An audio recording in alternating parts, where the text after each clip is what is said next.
انت اصلا من تونس؟ ايوه انا تونسي. ايوه بس انا حاسسك بتتكلم مصري. ما ولا عندي برشا اصدقاء مصريين، تعودت على اللغه تبعهم فهمتني. انت شايف ان اللغه المصريه سهله يعني ولا صعبه؟ وهما فما عباد يعتبروها صعبه وفما عباد تجيهم سهله فهمتني، لانه كل واحد والعقليه تبعته، كل واحد وين عايش. لما جيت من تونس لايطاليا كان الموضوع سهل، الطريق سهل معاك ولا كان الطريق صعب؟ لا كان الطريق الحمد لله سهل، لانه معايا امي وابوي واخ. يعني انت كنتوا جايين، انتوا والعيله كلها كنتوا جايين عن طريق البحر لايطاليا؟ ايوه عن طريق البحر. طب ودفعتوا كام يعني؟ دفعنا تقريبا بالتونسي قريبة ال 30 مليون. باليورو معلش. باليورو تقريبا 5000 يورو كده 6000. طب ليه سافرتوا العيله كلكم؟ لانه فما شويه مشاكل بين العائله الاولى تبعتي والعائله الثانيه، يعني حبينا نجي لايطاليا ونخلص المشاكل كلها. يعني انت شايف ايطاليا احسن من تونس يعني؟ ايوه طبعا، هي ديما الاوروب ديما احسن من تونس، ولكن تقعد ديما انت اصلك تونسي، انت يعني بلي باش تعمل وبلي باش تسافر يقعد ديما اصلك تونسي، واحسن بلاد هي تونس. لكن ديما يقعد بلدك الاول وبلد الام هي تونس، يعني انت بلي باش تعمل وبلي باش تمشي لبلد ثانيه ديما تقعد تونس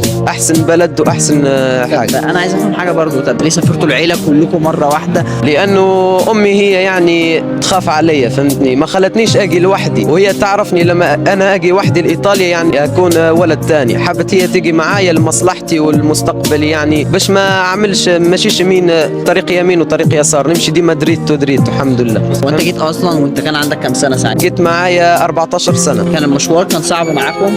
لي انا طبعا صعب، لانه انا عشت في تونس يعني لوحدي، يعني امي كانت في بلد وانا كنت في بلد. ازاي مش فاهم برضه؟ انا في تونس يعني تفرقت على امي، مشيت عشت بحذا دار جدتي، وامي قعدت في البلد تبعتها هي فهمتني. حاجه هي صعبه، لانه بعد 3 سنوات اشوف امي. تمام فهمتك كده. يعني انت كنت مسافر في بلد تاني عشان انك تخلص دراسه هناك وبعد أيوة. كده بترجع لهم، بس كنت بترجع في الاجازه وكده؟ ايوه كنت ارجع، ولكن مش كتير، شويه شويه كما يقولون. طب لما جيت ايطاليا كملت دراستك هنا ولا وقفت؟ لا انا لحد الان ادرس بريمو سوبريوري، اللي هو في الثانويه العامه صح؟ ايوه انا تو اعمل ميكانيكو الحمد لله. وفي اللغه يعني انا ادرس بدوي، يعني الحمد لله في سنه ونص في ايطاليا تعلمت بالباهي اللغه، وكنت عارف وين نضع رجلي كما نقولوا نحن في تونس، ما مشيتش طريق يمين ولا طريق يسار. دورت على مستقبلك بس. ايوه.